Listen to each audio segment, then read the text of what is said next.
During his CPAC speech yesterday, former presidential candidate Mitt Romney urged the party to look at Republican governors for guidance going forward. Here he is. I would urge us all to learn lessons that come from some of our greatest success stories. And that's 30 Republican governors across the country. Bob McDonnell, Scott Walker, John Kasich, Susana Martinez, Chris Christie, Brian Sandoval.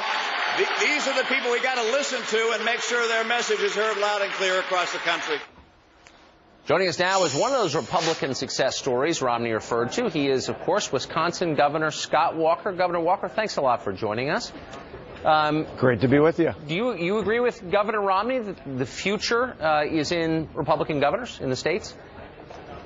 Well, it is. You know, President Reagan, in his first inaugural address, said it's important to remember that the federal government didn't create the states created the federal government, and that's where the reform comes. It comes not just from Wisconsin, but states all across America. Thankfully, in America, the majority of states are led by Republican governors, and that's where reform comes from.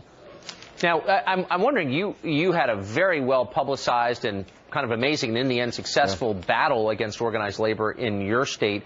Do you think we're going to see that replicated in other states by other Republican governors? Are they going to take on the same fight you did?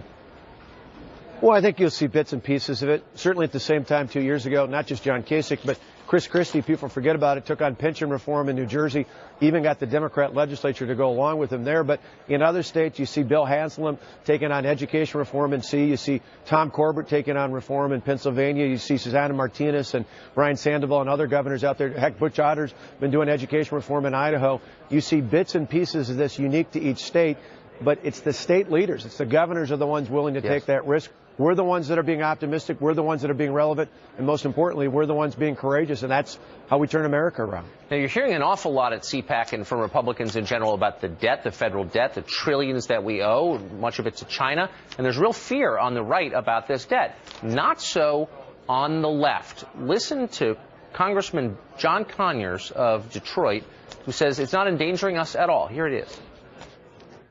The debt is not endangering us a bit. Not at all. Our economists say we're in debt, but it's not endangering everything. As a matter of fact, there are economists that say some debt is not a bad idea at all. Who are these economists, Governor? Are they mail-order economists? Are they Russian economists? I mean, who would say something like that? Well, it's not even just a party concept that's out of check. I think it's one of those things where people in Washington are out of check. Nearly 2 years ago, almost every state in America had deficits. And most of us, like Wisconsin, we took a $3.6 billion deficit and turned it into nearly $500 million surplus.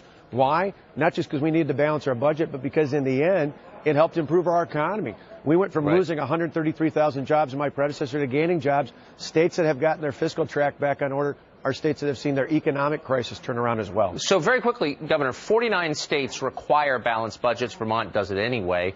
Should the federal government be held to that same standard? Well, absolutely. And it's one of those where it's not just about balancing the budget. I take it a step further. We need to balance the budget at the federal level in a way that promotes growth and opportunity, not just about taking more revenues in, but doing it in a way that actually puts people to work. And that's what we're doing in the states. That's what we did in Wisconsin. That's what plenty of other great states are doing across America. It's about time the people in Washington woke up and realized that's what needs to happen. Paul Ryan's one of the few brave souls who's trying to make that happen, but we need more voices like that in our nation's capital. Governor Scott Walker joining us from CPAC, where doubtless you are being mobbed. I can't imagine how many bodyguards you're going to need to walk through that convention hall. Thanks a lot for joining us, Governor. Good morning. Good to be with you.